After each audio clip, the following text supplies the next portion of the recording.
quelques mots, le groupe Bouillet. Le groupe Bouillet, c'est 2 fonderies, une dans les Ardennes et une à Ancenis où on se trouve aujourd'hui. C'est plus de 300 salariés qui sont répartis sur ces 2 sites, à peu près 70 dans les Ardennes et 250 ici sur le site d'Ancenis. Notre spécialité, c'est le contrepoids, bien entendu, en fonte, que l'on retrouve sur des engins de manutention, engins de levage, chariots élévateurs, donc pour être plus précis, nacelles, et puis bien entendu les grues, que ce soit des grues sur pneus ou des grues sur chenilles. Et on exporte 90% de notre production à l'étranger.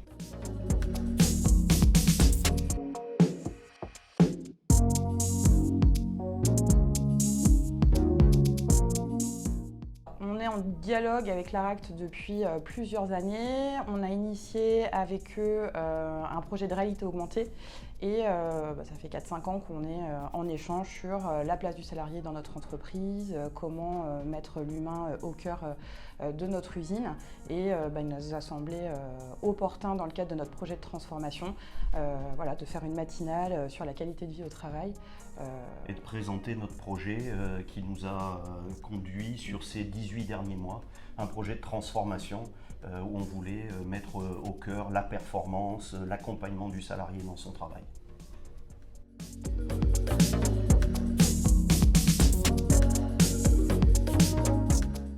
On a démarré ce projet qu'on a appelé Performance il y a maintenant 18 mois, quelques mois après mon arrivée. On avait la volonté avec le comité de direction de changer un petit peu les modes de travail donc on a lancé ce projet qui avait pour but, comme je l'ai dit, la performance, mais aussi la qualité de vie au travail et accompagner le salarié dans son travail au quotidien pour qu'il y ait moins de difficultés. On a souhaité travailler sur 9 projets. Un premier projet qui est la planification et le pilotage de l'atelier en lien avec l'administration des ventes, c'est-à-dire les commandes en quelque sorte. Un deuxième projet autour de la performance de l'usinage qui est quelque chose clé et qui a fortement évolué sur ces 5 dernières années au sein de notre usine. Un troisième projet qui était sur le management des équipes. C'est moi, manager de proximité, comment je gère mon équipe, comment je l'emmène vers la performance et aussi comment je m'occupe des salariés de mon équipe. Avec un cycle de certification pour tous les managers qui ont suivi ce parcours. Voilà, très important ce cycle de certification. Donc comment je fais monter en compétence mes managers pour amener du confort, on peut dire le progrès du manager pour le progrès dans l'atelier, le progrès des équipes. Quatrième projet, savoir et savoir-faire. Donc ça, extrêmement important. Cinquième projet, pilotage et rituel. Donc les indicateurs et puis quels sont tous les points de passage dans l'usine pour avancer avec les différents services. Sixième projet, la qualité. Et puis septième projet, tout ce qui est moyens. Donc quels sont les moyens dont on a besoin pour mieux travailler. Ça, c'était le socle de base dès les débuts. Et puis, en cours de projet, on a rajouté deux projets complémentaires. L'administration des ventes, comment on est organisé et comment on travaille mieux au niveau de l'administration des ventes. Et un dernier projet qui est autour de l'administratif, achat, facturation, où bien évidemment il y a des petites difficultés quand vous commandez X euros, vous recevez X euros pour X euros et quelques centimes, et tous ces décalages entre les factures, les commandes génèrent pas mal de problèmes. Donc là aussi, travailler sur les difficultés que rencontrent les équipes. Alors là, c'est sur le terrain administratif et pas sur le terrain industriel, mais dans la même logique, améliorer les process et améliorer la qualité de vie. Et ce qui est très intéressant, c'est que ces projets qui se sont rajoutés, c'est les patrons de services qui nous les ont proposés, c'est-à-dire qui se sont rendus compte que tout le monde s'était mobilisé autour du projet performance, que tout était en train de bouger dans le bon sens, et donc ceux qui en avaient besoin se sont dit « je fais pareil, je fais le même exercice, je vais dans le même sens ».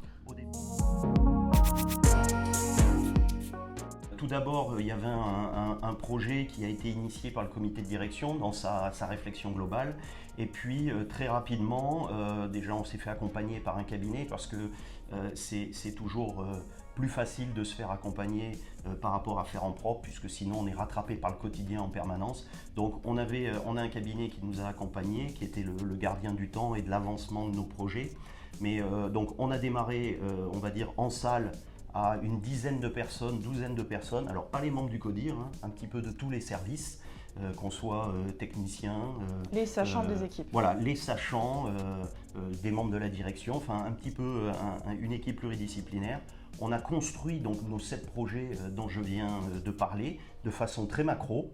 Ils ont été présentés aux salariés, à l'ensemble des salariés, aux 250 salariés du site d'Ancenis notamment. Et puis ensuite, on a capté quel était le retour par rapport à ces 7 projets des salariés. On avait visé juste, et donc derrière, projet par projet, on a initié la démarche par petits groupes.